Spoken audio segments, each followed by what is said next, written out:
এদিকে অবৈধ নির্বাচন করায় গ্রেফতার হলেন প্রধান নির্বাচন কমিশনার। অবশেষে বাতিল হচ্ছে 12 তারিখের নির্বাচন।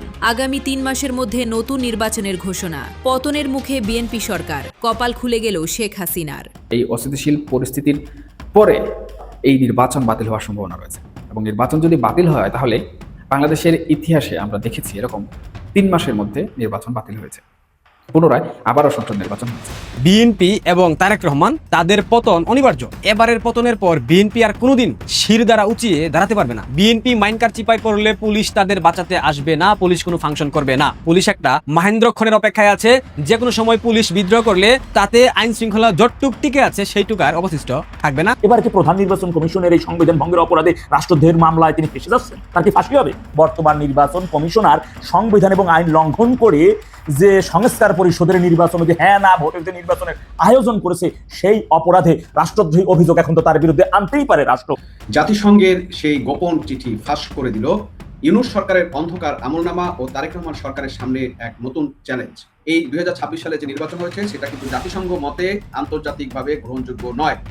দর্শক, নতুন একটা নিউজ আপনাকে স্বাগতম। প্রিয় দর্শক, বর্তমানে বাংলাদেশের যে পরিস্থিতি বিরাজ করছে তার আলোকে এখন অনেক বিশ্লেষকগণ বলার চেষ্টা করছেন যে বিএনপি এবং জনাব তারেক রহমানের পতন অনিবার্য।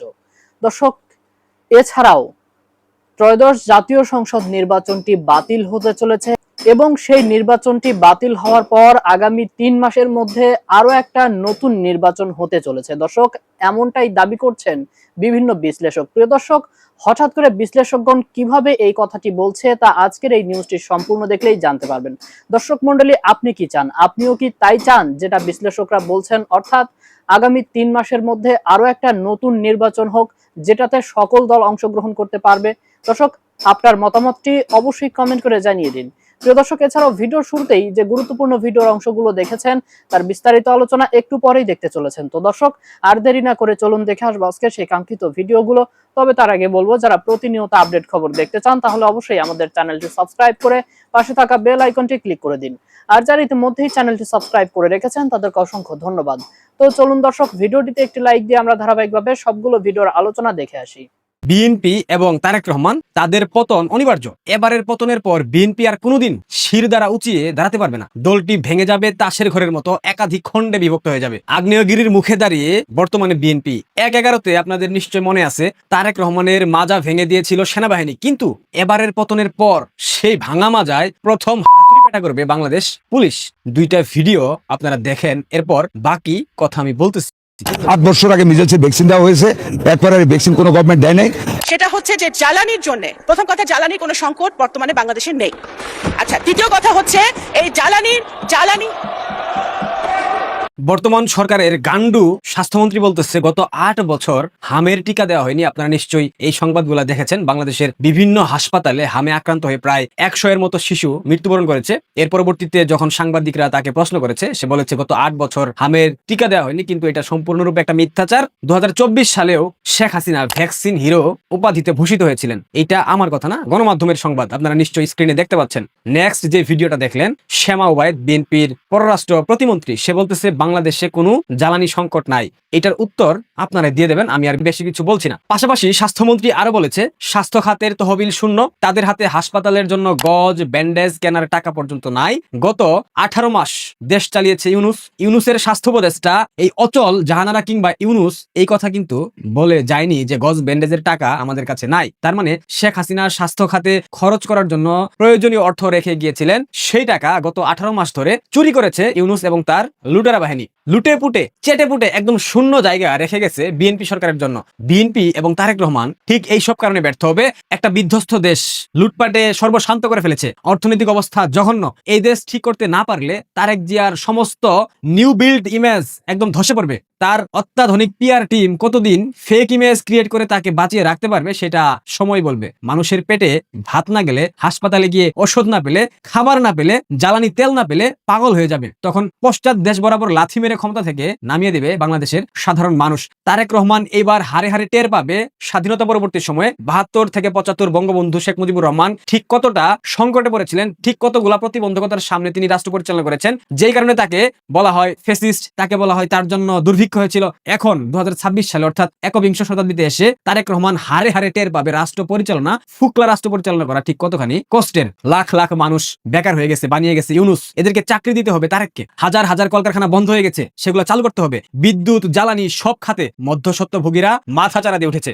দেশে যখন ওই ধ্বংসকাল আসে তখনই এই লুটেরাদের আবির্ভাব ঘটে। পাশাপাশি তারেককে হেনস্থা করার জন্য জামাত, এনসিপি তো রীতিমতো আছেই। আগে প্রতিদ্বন্দ্বী ছিল বাংলাদেশ আওয়ামী লীগ, আর এখন প্রতিদ্বন্দ্বী জামাত, এনসিপি কে কিভাবে তারেক রহমান ম্যানেজ করবে সেটাই এখন দেখার বিষয়। এরা অলরেডি মহা ক্ষমতাশালী, মবের শক্তিতে ক্ষমতাবান, এরা পারে না এমন কোনো কাজ আমি দেখি না, নাই। এর ফলে তারেকের জন্য সামনে কঠিনতম দিন অপেক্ষা করছে। এত কঠিন দিন আসবে তার মা প্রয়াত প্রধানমন্ত্রী বেগম জিয়ার কালেও আসেনি। হামে শত শত বাচ্চা মারা যাচ্ছে। 80 দশকের সময় বাংলাদেশে হামে মৃত্যু প্রায় বন্ধ হয়ে গেছিল, সেই মরণঘাতী হাম ফেরত এসেছে 2026 সালে, যেটা ফেরত এনেছে ইউনুস। হাসপাতালে বাচ্চাদের জন্য বেসিক রোগের টিকা নাই, সাপে কাটার ওষুধ নাই, আইসিইউ গুলা বন্ধ। ইউনুস বাহিনী পুরো দেশ চুষে একদম ছেড়ে গেছে। কিন্তু ইউনুসকে আর কেউ ধরতে যাবে না, ধরবে তারেক রহমানকে। সব দোষ তারেক রহমানের হবে, কারণ তারেক এখন ক্ষমতায় বসে আছে। গত 18 মাসে ইউনুস বাহিনীর সাথে সমানতালে বিএনপি লুটপাট, চাঁদাবাজি করেছে, একথা অস্বীকার করবার কোনো সুযোগ নেই। ক্ষেত্র বিশেষে বিএনপি আরো বেশি করেছে, কিন্তু রাষ্ট্রযন্ত্রকে শূন্য করে দিয়ে গেছে ইউনুস। তারেকের এমন দুর্ভাগ্য, এখনো ইউনুসের সাথে ঈদের দিন কুলাকুলি করতে হয়। এখনো হান্নান মাসুদ, হাসনাত আব্দুল্লাহ, নাহিদ ইসলামদের মতো ছাত্রীদের তরপানি শোনা লাগতেছে সংসদে বসে। এখনো জাইমা রহমানকে শহীদুলের বইয়ের সাথে হাহা হিহি করতে হচ্ছে। এগুলা অনেকটা দুর্ভাগ্য, তারেক রহমানের কর্মের দুর্ভাগ্য। এমন ধ্বংসপ্রায় দেশের ক্ষমতায় বসে স্বরাষ্ট্রমন্ত্রী শিলং সালাউদ্দিন এখনো 71-এর ইতিহাস নিয়ে কুস্তাকুস্তিতে ব্যস্ত। অথচ তার এখন প্রচন্ড ব্যস্ত থাকার কথা ছিল দেশের আইন শৃঙ্খলা পরিস্থিতি কিভাবে ভারসাম্যতা আনা যায়, উন্নয়ন ঘটানো যায়। দেশে আইনের সব ব্যবস্থা ভেঙে পড়েছে, পুলিশ থেকে শুরু করে আনসার সব বাহিনী প্রায় ধ্বংসপ্রাপ্ত, তাদের পুনর্গঠন প্রয়োজন। আর সালাউদ্দিন দুদিন পর পর লেকচার ঝাড়তেছে স্বাধীনতার ঘোষক, স্বাধীনতার ঘোষণা নিয়ে। গতকাল আবার সংসদে সালাউদ্দিন যখন বাংলাদেশ পুলিশের মতো ঐতিহ্যবাহী বাহিনীকে 71-এর রাজাকারের সাথে তুলনা করে, তখন টপ টু বটম পুলিশ বাহিনী খুবই ফুসবে। এটা খুব স্বাভাবিক একটা ঘটনা। একে তো বিচার করবে না, তার উপর আবার রাজাকারের সাথে তুলনা, এটা পুলিশের কোন সদস্য ভালোভাবে নেয়নি। পুলিশ একটা প্রতিষ্ঠান, যখন যেই সরকার ক্ষমতায় আসবে তাদের নির্দেশনা মোতাবেক দায়িত্ব পালন করবে। পুলিশ প্রজাতন্ত্রের কর্মচারী, তারা রাষ্ট্রের দায়িত্ব পালন করে। এখানে কোন সরকার ক্ষমতায় এসেছে, কোন সরকার ক্ষমতায় আসেনি, এটা মুখ্য বিষয় নয়। কিন্তু তাদের উপর অন্যায়ের বিচার হবে না, নিশ্চিত থাকেন আপনারা। বিএনপি মাইনকার চিপায় পড়লে পুলিশ তাদের বাঁচাতে আসবে না, পুলিশ কোনো ফাংশন করবে না। পুলিশ একটা মাহেন্দ্রক্ষণের অপেক্ষায় আছে, যে কোনো সময় পুলিশ বিদ্রোহ করলে তাতে আইন শৃঙ্খলা যতটুক টিকে আছে সেইটুক আর অবশিষ্ট থাকবে না, হয়ে যাবে। স্বরাষ্ট্রমন্ত্রী শিলং সাহেব এসব বইলা কোনো লাভ হবে না। ইউনুসকে তো দেখলাম মুক্তিযুদ্ধ আর বঙ্গবন্ধুকে ধ্বংস করতে গিয়ে পুরো দেশ ধ্বংস করে ফেলেছে, কিন্তু মুক্তিযুদ্ধ আর বঙ্গবন্ধুকে 1 মিনিটের জন্য প্রাসঙ্গিক করতে পারেনি। বঙ্গবন্ধুর জন্য বাঙালির আবেগ, ভালোবাসা, বিশ্বাস যেমন ছিল তেমন রয়ে গেছে, এমনকি আরো ক্ষেত্র বিশেষে বেড়েছে, কোনো কিছুই বদলানো যায়নি। তাই এসব নিয়ে আর সময় ব্যয় না করে নিজের দায়িত্ব পালন করেন। তারেক রহমান দেশ গঠনের কঠিন কাজ হাতে নিয়েছে, নিজেকে খলিফা উমর প্রমাণ করার কোনো প্রয়োজন নাই। 12 ঘন্টা নাকি 5 ঘন্টা কাজ করতেছেন, এইসব দিয়ে বেশি দিন চিরে ভিজবে না। সচিবালয়ে ধমক দিয়ে কাজে পাঠিয়ে বুড়ো আমলাদের সাইজ করলেন, কিন্তু কাজের কাজ কিছু হলো না। বাংলাদেশের মানুষ দেখতে চায় ফলাফল, তাই কাজটা হোক, দেখবে মানুষ, বাঁচবেন আপনি। আপাতত সেই চেষ্টা করেন। নিত্যপণ্যের লাগামহীন মূল্যবৃদ্ধি, জ্বালানি সংকট, আর সামনে সেচ মৌসুমে বিদ্যুতের হাহাকার সৃষ্টি হবে। মানুষের দেওয়ালে পিঠ ঠেকে গেছে। সরকার ইতিমধ্যে হোম অফিস এবং অনলাইন ক্লাসের ঘোষণা দিয়েছে, যা সেই ভয়াবহ করোনাকালীন সময়ের স্মৃতি আমাদেরকে মনে করিয়ে দিচ্ছে। সাধারণ খেটে খাওয়া মানুষ, আমলাতন্ত্র, পুলিশ, সেনাবাহিনী সব সেক্টরকে চূড়ান্তভাবে ক্ষুব্ধ করেছে বর্তমান সরকার 1 মাসের ব্যবধানে। পেটে ভাত না থাকলে কোনো আবেগ, ভালোবাসা কিংবা দলীয় আদর্শ টিকে থাকে না। সবচেয়ে বড় কথা, সবচেয়ে বড় সত্য, মিথ্যে না বলে জান প্রাণ দিয়ে কাজ করে দেখান। মুক্তিযুদ্ধ নিয়ে তেনা পেঁচানোর কোনো প্রয়োজন নেই। আপাতত দেশটাকে বাঁচান, শিশুদের বাঁচান, আর পারলে জামাত শিবির রাজাকার এবং এনসিপির রাজাকারের বাচ্চাগুলাকে যথাসময়ে সাইজ করেন। তা না করলে সব চেষ্টা বিফলে যাবে, বেশি দিন লাগবে না। ইউনুস হয়ে গেছে 18 মাসে। আপনি কত মাস থাকতে পারবেন সেটা আপনার উপর নির্ভর করছে, আপনার কর্মের উপর নির্ভর করছে, গলাবাজির উপরে নয়। আপাত দৃষ্টিতে মনে হচ্ছে আপনার মেয়াদকাল সর্বোচ্চ 12 মাস হলেও হতে পারে। তবে তারেক রহমানের উচিত এখনো জেট ফুয়েল সংগ্রহ করে রাখা, কারণ কখন যে আবার চার্টার্ড ফ্লাইটে লন্ডনের পথে উড়াল দিতে হয় তার তো কোনো গ্যারান্টি নেই। এই নির্বাচন বাতিল হওয়ার সম্ভাবনা রয়েছে, এবং নির্বাচন যদি বাতিল হয় তাহলে বাংলাদেশের ইতিহাসে আমরা দেখেছি এরকম 3 মাসের মধ্যে নির্বাচন বাতিল হয়েছে, পুনরায় আবারও সংসদ নির্বাচন হয়েছে, এবং এই বিএনপি সরকারে কিন্তু তখন সেই নির্বাচন দিতে বাধ্য হয়েছিল। প্রয়াত সাবেক প্রধানমন্ত্রী বেগম খালেদা জিয়া তখন ক্ষমতায় ছিলেন। এই ইতিহাস হয়তোবা বাংলাদেশের রাজনীতিতে আবারও পুনরাবৃত্তি হতে চলেছে।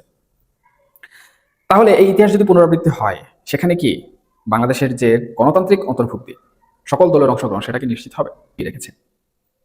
এবং পরিস্থিতি এমন একটা জায়গায় এসে দাঁড়িয়েছে যে রাজনৈতিক বিশ্লেষকরা এটিকে দলগুলোর আদর্শিক অবস্থান এবং অস্তিত্ব রক্ষার চূড়ান্ত পরীক্ষার মুহূর্ত হিসাবে কিন্তু দেখছেন। এমনকি আমি নিজেও পর্যবেক্ষক হিসাবে এটি বিভিন্ন সময় আলোচনা করেছি।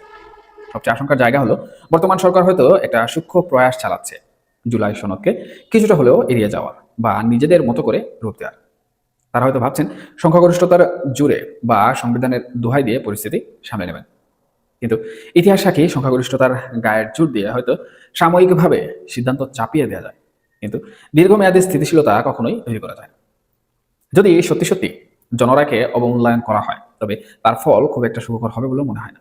তখন সংসদের বাইরের উত্তেজনা এমন মাত্রায় পৌঁছাতে পারে যা হয়তো কারোরই নিয়ন্ত্রণের মধ্যে থাকবে না। আবার সরকার যদি সমঝোতার রাজনীতি বেছে নেয় তবে সিদ্ধান্ত নিতে দেরি হবে, যেটা আরেক ধরনের রাজনৈতিক শূন্যতা তৈরি করবে।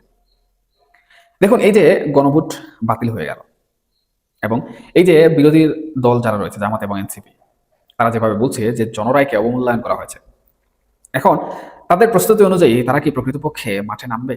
তারা কি আন্দোলনে যাবে কিংবা রাজপথে তারা কোনো ধরনের কর্মসূচি দেবে? এই যে প্রশ্নগুলো, এই প্রশ্নগুলো এখন পর্যন্ত, অর্থাৎ এই যে গণভোট অধ্যাদেশ বাতিল বা গণভোট বাতিল করা হলো, এটার পর থেকে এখন পর্যন্ত কিন্তু কোনো সঠিক সিদ্ধান্ত কোনো রাজনৈতিক দল, বিরোধী জোটে যারা রয়েছেন তাদের কাছ থেকে আসেনি। তবে সামাজিক যোগাযোগ মাধ্যম থেকে শুরু করে বিভিন্ন গণমাধ্যমে যে সকল কথাবার্তা আমরা শুনতে পাচ্ছি, তাতে মোটামুটি একটা স্পষ্ট আভাস পাওয়া যাচ্ছে যে এই গণভোট বাতিল হওয়ার বিষয়ে তারা কোনোভাবে কিন্তু সন্তুষ্ট নয়। এর মূল কারণ কি?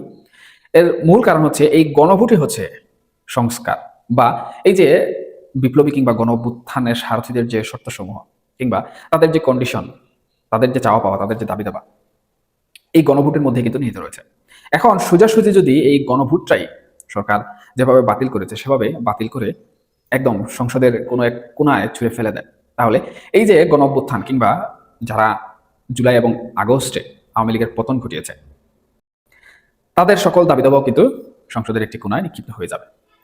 এবং যাবে বলার এখানে যে কারণ সেটা হচ্ছে এখন পর্যন্ত কিন্তু আমরা বিরোধী জোটগুলোর বা সংসদে যারা বিরোধী দল রয়েছেন তাদের কঠোর কোনো কথাবার্তা এখন পর্যন্ত শুনতে পাইনি। তারা সেই অতীতের মতো করে, অর্থাৎ যখন থেকে বিএনপি সরকার বা নতুন সরকার এই অধ্যাদেশগুলো কিংবা এই বিষয়গুলো বাতিল করার পক্ষে আলোচনা করছিল, তখন থেকে তারা যেভাবে হুমকি ধুমকি দিয়ে আসছিলেন বর্তমান সময়ে কিন্তু হুমকি ধুমকি দিয়ে যাচ্ছে।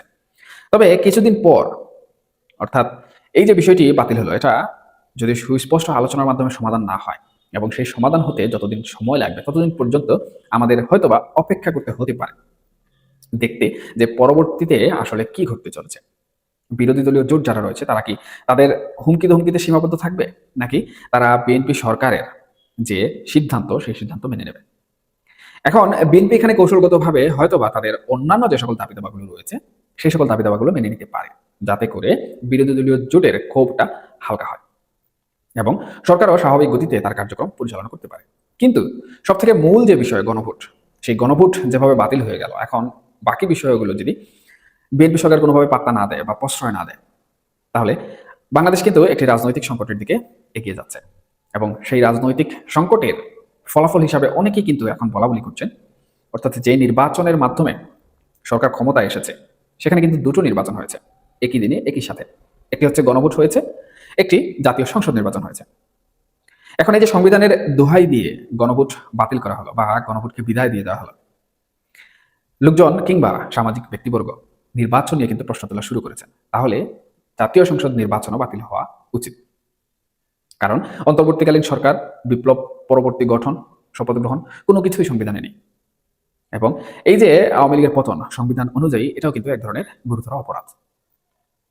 যারা এইসব বিষয়ে বলা বলি করছেন, আমি মনে করি তাদের যে চিন্তাধারা সেই চিন্তাধারাও কিন্তু ভাবা দরকার। হয়তোবা তারা ইঙ্গিত দিচ্ছেন এই যে একটি জটিল পরিস্থিতি, এই যে অস্থিতিশীল পরিস্থিতি, এই অস্থিতিশীল পরিস্থিতির পরে হয়তোবা এই নির্বাচন বাতিল হওয়ার সম্ভাবনা রয়েছে। এবং নির্বাচন যদি বাতিল হয় তাহলে বাংলাদেশের ইতিহাসে আমরা দেখেছি এরকম 3 মাসের মধ্যে নির্বাচন বাতিল হয়েছে, পুনরায় আবারও সংসদ নির্বাচন হয়েছে। এবং এই বিএনপি সরকারে কিন্তু তখন সেই নির্বাচন দিতে বাধ্য হয়েছিল। প্রয়াত সাবেক প্রধানমন্ত্রী বেগম খালেদা জিয়া তখন ক্ষমতায় ছিলেন। এই ইতিহাস হয়তোবা বাংলাদেশের রাজনীতিতে আবারও পুনরাবৃত্তি হতে চলেছে।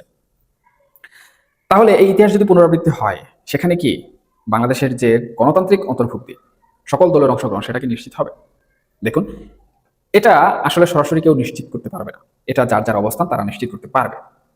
আওয়ামী লীগ নিয়ে অনেকেরই নানা ধরনের প্রশ্ন রয়েছে যে আওয়ামী লীগ সেই সময় নির্বাচন হবে কিনা বা নির্বাচনে আসতে পারবে কিনা। দেখুন, এখন পর্যন্ত কিন্তু নির্বাচন হয়নি বা সরকার কিন্তু ব্যর্থ হয়নি, বিরোধী দলীয় জোট কোনো ধরনের আন্দোলন কিন্তু করেনি, আন্দোলনের ডাকও দেয়নি, তাদের মধ্যে একটা সমঝোতা চলছে। যদি সেটা হয় তাহলে আওয়ামী লীগের অংশগ্রহণ নিয়ে চিন্তা করতে হবে বা প্রশ্ন করতে হবে। আর আওয়ামী লীগ ফেরা তখন আর কিন্তু এই যে বিএনপি কিংবা জামাত অথবা এনসিপির উপর নির্ভর করবে না। আমি মনে করি আওয়ামী লীগের গায়ের জোরের উপর তখন আওয়ামী লীগের রাজনীতির ফেরা নির্ভর করবে, নির্বাচনে অংশগ্রহণ করা বিষয়টি নির্ভর করবে। সুতরাং আগে আমরা দেখতে হবে বিষয়টা কতদূর যায় বা জল কতদূর গড়ায়, প্রকৃতপক্ষে কি অস্থিতিশীলতা সৃষ্টি হয়, আসলে কি মধ্যবর্তী নির্বাচন হয়, জাতীয় সংসদ নির্বাচন কি বাতিল হয়, নাকি স্বাভাবিকভাবে চলতে থাকে। এগুলোর উত্তর পাওয়ার পর জানা যাবে আওয়ামী লীগের বিষয়টি। সংসদ অধিবেশনে মিস্টার সালাউদ্দিন ডেভিল ইউনুসকে অন্তহীন জাতীয় প্রতারক বলে আখ্যায়িত করেছেন। শুধু তাই না, রাষ্ট্রপতিকে দিয়ে জোর করে রাজহংসের মানে সোনার ডিম পাড়াতে বাধ্য করেছে ডেভিল ইউনুস, এভাবে তিনি আখ্যায়িত করেছেন ডেভিল ইউনুসকে। অন্যদিকে তার আরেকটি বক্তব্যে তিনি বলেছেন বর্তমান প্রধান নির্বাচন কমিশনার তিনি সংবিধান এবং আইন ভঙ্গ করে সংবিধান পরিষদ বা সংস্কার পরিষদের শপথ নিয়েছেন, যেটা সম্পূর্ণভাবে তিনি সংবিধান ভঙ্গ করেছেন। এবার কি প্রধান নির্বাচন কমিশনের এই সংবিধান ভঙ্গের অপরাধে রাষ্ট্রদ্রোহের মামলায় তিনি ফেঁসে যাচ্ছেন? তার কি ফাঁসি হবে? এখন কথা হচ্ছে মিস্টার স্বরাষ্ট্রমন্ত্রী সাহেবের আজকের এই বক্তব্য, এই অপ্রিয় সত্য বক্তব্যটা আসলে মন থেকে করেছেন, নিজের সত্যি সত্যি করেছেন, নাকি জনগণের মুখে ধুলো দিয়েছেন? কেননা গতকালকে পুলিশ হত্যার বিচারের বিষয়ে তিনি মুক্তিযোদ্ধাদেরও বিচারের কথা কিন্তু বক্তব্যে তিনি বলেছিলেন। আসলে নিউজের একটু বিস্তারিত করে শোনাচ্ছি। রাষ্ট্রপতিকে দিয়ে জোর করে রাজহংসের ডিম পাড়ানো হয়েছে বলে মন্তব্য করেছেন স্বরাষ্ট্রমন্ত্রী। সংবিধান সংস্কার বাস্তবায়ন আদেশকে অন্তর্বর্তী সরকারের অন্তহীন জাতীয় প্রতারণা আখ্যায়িত করেছেন স্বরাষ্ট্রমন্ত্রী সালাউদ্দিন আহমেদ। তিনি দাবি করেন এই আদেশ রাষ্ট্রপতিকে চাপ প্রয়োগ করে জারি করানো হয়েছে। এই প্রক্রিয়াকে রাজহংসকে জোরপূর্বক স্বর্ণের ডিম পাড়তে বাধ্য করার মতো ঘটনা বলে অভিহিত করেছেন স্বরাষ্ট্রমন্ত্রী। মঙ্গলবার জাতীয় সংসদে জুলাই সনদ ও সংবিধান সংস্কার বিষয়ে বিরোধী দলের মুলতবি প্রস্তাবের উপর আলোচনায় অংশ নিয়ে তিনি এসব মন্তব্য করেন। স্বরাষ্ট্রমন্ত্রী বলেন, মহামান্য রাষ্ট্রপতিকে জিজ্ঞেস করেছিলাম আপনি কি আদেশ জারি করতে পারেন, তিনি বলেছিলেন আমি তো পারি না, আমাকে পারাচ্ছে। রাজহংসকে জোরপূর্বক স্বর্ণের ডিম পাড়াতে বাধ্য করার মতো ঘটনা আর কি। এখন সেটি অবৈধ ডিম হয়েছে। স্বরাষ্ট্রমন্ত্রী জানান রাষ্ট্রপতি নিজেই তাকে জানিয়েছেন যে এমন আদেশ জারি করার সাংবিধানিক ক্ষমতা তার নেই, কিন্তু তাকে বাধ্য করা হয়েছে। 1973 সালের পর থেকে রাষ্ট্রপতির এমন কোনো ক্ষমতা নেই, ফলে এই আদেশ অবৈধভাবে জারি হয়েছে। সালাউদ্দিন আহমেদ অভিযোগ করেন অন্তর্বর্তীকালীন সরকারের এই পদক্ষেপ একটি প্রতারণার দলিল, যা সংসদের সার্বভৌম ক্ষমতাকে খর্ব করার অপচেষ্টা। আরেকটি বক্তব্যে তিনি সংবিধান লঙ্ঘন ও শপথ ভঙ্গ করেছেন সিইসি নির্বাচন কমিশন। প্রধান নির্বাচন কমিশনার সংবিধানের বাইরে গিয়ে সংবিধান সংস্কার পরিষদের সদস্য হিসেবে শপথ নেওয়া ফরম বিতরণ করে শপথ ভঙ্গ এবং সংবিধান লঙ্ঘন করেছেন বলে মন্তব্য করেছেন স্বরাষ্ট্রমন্ত্রী। এই পুরো প্রক্রিয়াকে অবৈধ এবং বিগত অন্তর্বর্তী সরকারের একটি প্রতারণার দলিল হিসেবে অভিহিত করেছেন তিনি। মঙ্গলবার জাতীয় সংসদে বিরোধী দলীয় নেতার উত্থাপিত মুলতবি প্রস্তাবের উপর আলোচনায় অংশ নিয়ে এ কথা বলেন তিনি। স্পিকারের অনুমতি নিয়ে স্বরাষ্ট্রমন্ত্রীর সংবিধানের বিভিন্ন অনুচ্ছেদ ও তফসিল উদ্ধৃত করে গত বছরের জারি করা সংবিধান সংস্কার বাস্তবায়ন আদেশ 25-এর আইনি অসারতা ব্যাখ্যা করেন। সালাউদ্দিন আহমেদ বলেন প্রধান নির্বাচন কমিশনার সংবিধান সংরক্ষণের জন্য 148 অনুচ্ছেদ অনুযায়ী শপথ নিয়েছেন, কিন্তু তিনি কোন আইন বলে সংবিধান সংস্কার পরিষদ এর সদস্য হিসেবে শপথ নেওয়ার ফরম জাতীয় সংসদ সচিবালয়ে পাঠালেন? এই ফরম দাখিল করার কোনো এখতিয়ার তার নেই। এটি করে শপথ ভঙ্গ ও সংবিধান লঙ্ঘন করেছেন তিনি আরো বলেন নির্বাচন কমিশন সংসদ সদস্যদের নির্বাচনের জন্য একটি ব্যালট দিয়েছিল, সেখানে সংবিধান সংস্কার পরিষদের সদস্য হওয়ার জন্য কোনো আলাদা ব্যালট ছিল না। জনগণ সংসদ সদস্য হিসেবে আমাদের ম্যান্ডেট দিয়েছে, অস্তিত্বহীন কোন পরিষদের সদস্য হিসেবে নয়। আর এই বক্তব্য জামাতের কাছে অপ্রিয় হলেও কিন্তু এটাই আইন এবং সংবিধান অনুযায়ী সত্য এবং চিরন্তন সত্য, এর বাইরে কোনো সুযোগ নাই। কিন্তু এখন হচ্ছে এই বক্তব্য অনুযায়ী বর্তমান নির্বাচন কমিশনার সংবিধান এবং আইন লঙ্ঘন করে যে সংস্কার পরিষদের নির্বাচন, যে হ্যাঁ না ভোটের যে নির্বাচনের আয়োজন করেছে, সেই অপরাধে রাষ্ট্রদ্রোহী অভিযোগ এখন তো তার বিরুদ্ধে আনতেই পারে রাষ্ট্র। দেখা যাক সেটি তারা আনে কিনা। এই বক্তব্য আসলে ভিতর থেকে সত্য নাকি জনগণের চোখে ধুলো দেওয়ার অংশ, সেটি সময় বলে দিবে। দর্শক, আমি আশা করছি সবগুলো ভিডিওই আপনি মনোযোগ সহকারে দেখেছেন। সেই সাথে দর্শক, এই ভিডিওগুলো সম্পর্কিত যদি কোনো তথ্য বা মতামত থাকে তাহলে তো অবশ্যই কমেন্ট করে জানিয়ে দিন। এতক্ষণ সাথে থাকার জন্য ধন্যবাদ। নিউজটি শেষ করছি এখানেই, ফিরছে আগামী ভিডিওতে নতুন কোনো টপিক নিয়ে। আল্লাহ হাফিজ।